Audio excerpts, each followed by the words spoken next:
Баршаңызға сәлем, сіздермен бірге мен Аймина. Бүгін мен ерекше мамандық иесінен сұхбат алмақпын.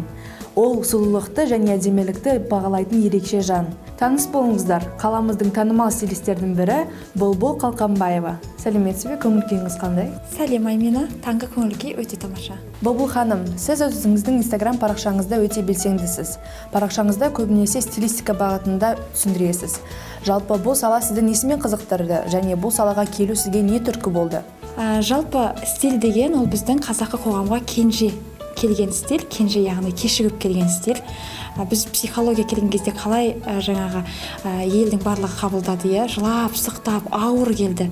Стиль де солай келіп жатыр. 1-2 жылдан кейін барлығы түсініп, бір жақсы, бір жаңа арнаға түседі деп ойлаймын. Бұл біріншіден, екіншіден бала күннен қызығу ғой. Бала күннен қызығу, одан кейін оны жасау. Ештеңкеден қорықпау. Ең алғаш бұл блогерлікті бастаған кезде менің қазақша стилім бізде орысша өскемеге керек па? Оны қабылдайтын, оны қолдайтын, қазақ әйелі табыла ма? Тұрмысқа шықтым, бала таптым, маған стиль не керек деп айта ма? Мені біреу қолдай ма деген сұрақтар көп болды. Бірақ бастап кеттім, жасап кеттім, қазір ештеңкеге өкінбеймін, қайта бір кішкене уақыт жоғалтыппын, сәл ертерек бастағанда ғой деп өкінетін кездерім болады. Сондықтан бұл бір бала күнгі арман, және соны іске асырдым деп ойлаймын. Керемет Бұлбұл ханым, жауабыңызға көңілім толды. Жалпы сіз мектепке стиль сабағын енгізуді қалар едіңіз бе? Қыз бала неше жасынан бастап өз-өзіне көңіл бөліп, киімге мән беру керек деп ойлайсыз? Қазір Google'дан ақпарат іздесең, я хочу быть стильной деп, не болмаса как быть стильной десеңіз, ақпарат шықпайды, Сондықтан балаларға мектептен бастап үйрету керек. Өйткені сенесіздер ме, жалпы қыз бала кішкене кезінен үйренген жағдайда дұрыс үйлестіруді. Өйткені қазір жақсы киіну арқылы кез келген ортада сөзіңді өткізесің. Жақсы киіну арқылы кез келген ортада абыройлы боласың, арман мақсатыңа тезірек жетесің. Анау Елизавета Хромченконың сөзі бар еді ғой, бір жоғарыға, мәнсапқа жеткің келсе, соған жетіп қойғандай киін деген.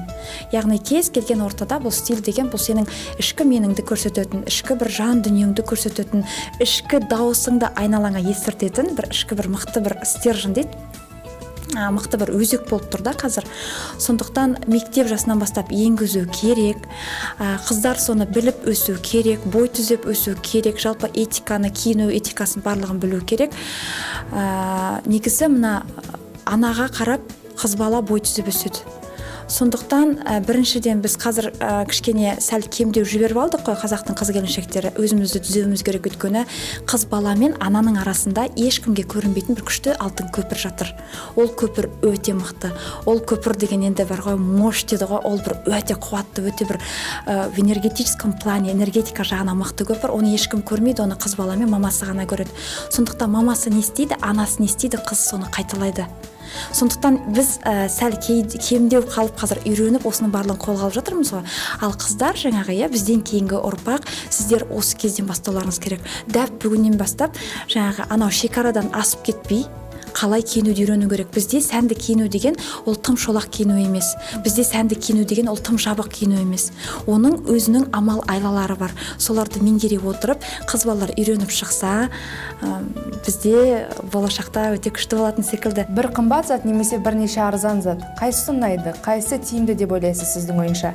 Білесің бе, Аймина, біздің қоғам жаңағы 10 мың теңгеге шалбар, кофта алып, өйткені бала күннен солай болдық. Бізде қалай деп өсірді әке-шешеміз, жаның сұлу болсын, киім бастысы емес, киім таза болса болды, жыртық болмаса болды, бастысы таза болсын, және жан дүниең сұлу болсын деп үйретті. Ал қазіргі заман қандай? Заман сыртқы келбеттің, яғни сыртқы қабықтың да сұлулығын, және ішкі дүниенің де сұлулығын екеуінің қатар болғанын қалайды. Енді қараңыз, біз солай өстік. Мен де жаңағы бір 10 мың теңгеге бір кофта алғанша, соған бір кофтамен бір шалбар алып алғанды жөн көретінмін. Бірақ та қазақта андай сөз бар, біліп айтқан ғой біздің қазақ, арзанның жілігі татымайды. Не болмаса ол жаңағы сапасына тұрмайды. Өйткені сапасыз дүние кию, ол біздің ішкі мен деген дүниемізді өлтіріп жібереді. То есть ол сапасыз дүние кию, ол біздің өз-өзімізге деген құрметіміздің деңгейін көрсетеді. Иә, біз вроде арзанға жақсы сапалы киім алдық деп ойлаймыз, бірақ та біз сәл қымбаттау тұратын сол 10 000 теңгеге бір кофта алып үйренгенде ол сапалы болады. Сапалы дүние біздің ішімізге сенімділік сыйлайды, иә, және ол сапалы дүние денемізге жайлы болады. Үшіншіден, жаңағы қандай десем болады, иә, ол дүние біздің бір арман мақсаттарға тезірек жетуге көмегін тигізеді. Сондықтан мен қыздарға айтып жүрмін, тіпті өзімнің блогымда да, инста парақшамда да оқысаң көп жерде жазғанмын, арзанға жүгірмеңіздер. 2021 жылы киім трендтері жайлы айта кетіңіз. Жалпы биылғы жылы қандай түстер сәнде болмақ? Жалпы түске келген кезде, иә, әр жылы емес, әр маусымда анау түстерді Пантон университеті ұсынады. Әр жылы ұсынған кезде бір 7-8 түсті қатарынан ұсынып жатады. Соның ішіндегі бір 2-3-і халықтың арасында бір қатты қолданысқа ие болып кетеді, иә. Сондықтан мына түс сәнді екен деп сол түстің артынан жүгіріп кетуге де болмайды да. Өйткені сізге дейік, иә, мысалы бір жақсы қызылдың бір жақсы бір реңкі, жылы реңкі жарасады деліге. Сіз аласыз да, осы жолы көк сәнді екен десе, бәрін тастап көкке жүгіріп кетпейсіз ғой, иә. Сондықтан біз жалпы өзіміздің өмір бойы өзімізге жарасатын түсті іздеумен өтеміз, үйлестіріп өтеміз, тағы басқасын басқа, иә. Сондықтан бір ана түс сәнді екен деп қатты бір көңіл бөліп, соның артынан кетіп, жаңағы өзіңе ұнайтын, өзіңе жарасатын түстерді ұмыту деген болмайды. Өйткені өзіңізге жарасатын түс ол ешқашан сәнде болмау деген түсініктен мүлдем тыс болады. Бұл біріншіден. Екіншіден, иә, әдемі үйлесімдер. Әсіресе биыл анау сұр мен сары түстің үйлесімі өте керемет, иә. Zara өзінің жаңа коллекциясын жасыл түспен бастады. Ең басқа бетінде жасыл түс, иә. Одан кейін анау жоны апельсин дейді. Енді оны біздің қазақ түсінуге түсінбей ме? Апельсин түстің басқа реңктері, иә. Көрдіңіз бе, бізде қалай, біздің қазақы қоғамда жаңағы бір әдебиеттегі жазылған әлем стилистері ұсынған дүниені дайын күйінде бере салмайсың. Біздің қоғам қатты қырсығады. Біздің қоғам барлығын қабылдамайды. Өйткені бізде менталитет басқа, иә, жаңағы. Біз енді жаңағы үйреніп жатырмыз, сондықтан бізге оның барлығы мынау жақсы екен, жұлып алда апельсин түсті ки, жұлып алда ана көкті ки, сен жасылды ки дей алмайсың, бірақ ең басты фишка, ең басты дүние, біз өмір бойы ұмтылу керек дүние, ол өзімізге жарасатын түсті табу. Киімнен бөлек дұрыс аяқ киім мен аксессуарлар алу дұрыс деп ойлаймын. Жалпы әр образда сөмкенің рөлі бөлек. Сөмке демекші, биылғы жылы қандай сөмкелер трендте? Бәлкім аксессуарлар мен аяқ киім тренді де жайлы айта кетесіз. Аксессуар деген ол өте маңызды. Бір қара көйлекті от қылатында, жоқ қылатында аксессуар. Аксессуар деген ол характер береді. Сенесіз бе, сіздің ішкі меніңізді ашатын дүние. Яғни бір қара көйлек кидіңіз делік, актуальный фасон, иә. Егер де фасоны ескірген, модели ескірген етікпен кидіңізші, ол көйлегіңіз құрдымға кетеді дей беріңіз. Иә. Сондықтан аксессуар деген бұл жерде не екен бірінші түсіндіріп айтып кетейін. Аксессуар деген ол аяқ киім, аксессуар деген ол сөмке, аксессуар деген ол шапка, аксессуар деген ол сырға, сағат, білезік. Иә, және де портупея, иә, жаңа мен киіп отырған секілді, не болмаса белдіктің түр-түрі. Иә, әр түрлі жаңағы осындай дүниелердің барлығын біз аксессуар деп топтастырып қойдық қой. Енді қараңыз, аяқ киім өте сәнді болу керек. Аяқ киім базаға қарағанда тіпті трендовый болу керек шығар. Өйткені айттым ғой, жай қара көйлектің өзін жарқ еткізетін сол аяқ киім. Иә, сөмке деген ол жай анау темірі салбыраған қара сөмке болмау керек. Бәрі сият дегеннен бұрын қазіргі сөмкелер шоппер сөмкелер, иә, түсінемін, бірақ та форманы ұстайтын сөмке шопперлер емес, қазір форма ұстамайтын дорба сөмкелер неғұрлым сәнге шығып жатыр, иә. Бұл біріншіден. Екіншіден багет сөмке, иә, анау багет нанның формасы секілді, иә. Одан кейін әртүрлі акцентный сөмке, яғни геометриялық пішіндегі сөмкелер, иә. Әртүрлі. Бірақ ең басты бұл жерде сіз ұстанатын дүние сөмкенің габариті, яғни сөмкенің өлшемі сіздің пропорцияларға сай келу керек. Яғни сіз габарит, яғни көлемді қыз болсаңыз, қолыңыздың жоғарғы бөлігіне, жалпы денеңізге бір артық масса жинағыш қыз келіншек болсаңыз, онда сіз кіп-кішкене кроссбоди сөмкені ұстай алмайсыз. Иә, сіз жақ өзіңіздің габаритіңізге сай. Не болмаса, сіз кіп-кішкене қызсыз, бойыңызда жаңағы бір аса ұзын емес, өзіңізде жіңішкесіз, иә, бір аса анау айтқандай артық салмақ та жоқ, иә, бірақ сіз үлкен шоппер ұстап алсаңыз, онда сіз пропорцияларды бұзасыз. Бар жоқ осы ережені ұстану ғана, әйтпесе қазіргі актуалды хобо сөмке болсын, иә, не болмаса сол жаңағы айттым ғой, шоппер сөмке болсын, кроссбоди болсын, сетчел болсын, багет болсын, жаңағы кез келген геометриялық пішіндегі акцентті сөмкелер болсын, барлығы сәнде. Бұлбұл ханым, менің білімше сіздің негізгі мамандығыңыз бөлек. Ол қандай? Және болашақта негізгі мамандығыңызды тастап тек қана стилистика бағытында жұмыс істеу ойыңызда бар ма? Негізгі менің мамандығым қазақ филологиясы. Иә, мен мұғалімдік, кәдімгі қазақ тілі мен әдебиеті пәнінің мұғалімі. Бірақ та мен ешқашан мұғалім болып көрген жоқпын. Бірнеше жыл әкімдікте жұмыс жасадым. Жалпы болашақта мен тек қана осы бағытпен айналысқым келеді. Бірақ әлі де бір ішкі ана жаққа дәл көремін, мына жаққа дәл көріп жүрмін ғой деген бір екі ойлы, екі кеменің басын ұстап жүрген жайтым бар. Бірақ та жақсы көрген, жалпы осы стилистік кәсібімді қосымша емес, негізгі басты кәсібім қылып айналдыратын шығармын. Алда жоспар өте көп, және оны алдағы уақытта әлі бөлісіп жатармын. Бірақ әзірге кішкене екі кеменің басын ұстай тұрамын, өйткені ол әзірге мүмкін. Мүмкін болмай жатқан кезде мен сіздерге міндетті түрде хабарлаймын. Жұмыстан тыс уақытта немен айналысасыз? Жалпы хоббиіңіз қандай? Бәлкім біз білмейтін жасырын таланттарыңыз да бар шығар сіздің.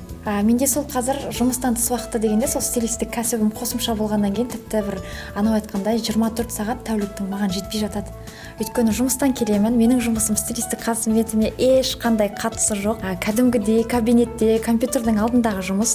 Одан кейін жүгіріп келіп түнгі бір уақыт, мысалы стилистік қызметімен айналысып, тіпті түннің бір уақытында мен атып тұрып киімдеріммен бір-бірімен үйлестіріп кетуі мүмкін. Бұл деген енді менің бір миыма сап ете қалса айналысып кететін хоббиім бір киім үйлестіру, тағы басқасы. Одан басқа мен домбырадан күш қуат аламын. Әшейін домбыра ойнасам күшті болып қаламын. Нағыз қазақ емес, нағыз қазақ домбыра деген бар ғой, расымен де енді түсінемін. Бала кезде жай ғана жаттаған тақпақ екен ғой. Ал қазір әшейін домбыра тыңдасам да, өзім ойнамасам да, бір анда-санда әу деп қойсам, оған да қуанып қаламын. Сондықтан тәуліктің 24 сағаты жетсе, барлығымен айналысуға бармын. Ұнататын дүние көп, бірақ та сол жетпей, осы бір екі кемені айттым ғой, екі кеменің басын ұстап жүрмін деп, сол екеуінен аққан аспай жатыр қазір. Одан кейін үй шаруасы, баланың сабағы. Сондықтан сол. Өткен айда сіз Best Person 2021 марапатында ең үздік стилист марапатына ие болдыңыз. Мен сізді бұл керемет жетістігіңізбен құттықтаймын. Жалпы бұл марапат кезінде қандай көңіл күйде болдыңыз? Мүмкін қобалжу болған шығар. Рахмет, Аймина. Жалпы бұл марапат жайлы менің айтарым өте көп. Жалпы қазақ тіліндегі блогерлік кенже дамып жатқан сала болғандықтан бұндай бір марапат біздің қазақ блогерлердің арасында керек болды. Сондықтан біз қашанғы анау Муз ТВ, Хит ТВ, басқа жердегі анау красная дорожкамен өтіп жатқан ресейлік жұлдыздардың, тағы басқасының, жұлдыздардың, не болмаса басқа да шоу-бизнес өкілдерінің марапаттарына қарап отырамыз. Бұл сондықтан бірінші рет өтіп жатқан дүние, сондықтан бір өте керемет дүние болды деп айтуға болады. Анау өсер елдің баласы бірін-бір батыр дейді деп айтады ғой. Сондықтан бұны ұйымдастырушыларға өте көп рахмет. Өйткені біз жалпы қазақ тіліндегі блогерлік кенже дамығаннан кейін дамығаннан кейін біздің анау менталитетте ойнап жатты. Ел не айтады, менің блогерлігімді қолдайма, туыстарым не дейді, анау не дейді деп бастаған блогерлердің алғашқы марапаты болды десек те болады. Сондықтан бұл мен үшін бір енді мақтанатындай жетістік деп айтсам болады. Өйткені өзім үшін мен қатты шаттанамын, қатты мақтанамын. 3 жыл бұрын мен тіпті басын тауға да тасқа да соғарын білмей жүрген әшейін бір декретте отырған қазақтың әйелі едім. Жоқ, аламында блогерлікті бастап кетемін. Және осындай бір үлкен марапатта әрине қобалжу болды. Сенесіздер ме, мен кішкене ғана Өскеменде жатып, анау дизайнерлерді көруді, солармен сөйлесуді, солармен танысуды, солардың энергетикасын сезінуді армандайтынмын. Өзің секілді күнде тұрбанып сториске не саламын, халыққа қандай пайдалы контент ұсынамын, қандай видео түсіремін, нені үйренемін, қайсыны халыққа ұсынамын, қайсыны халыққа ұсынамай.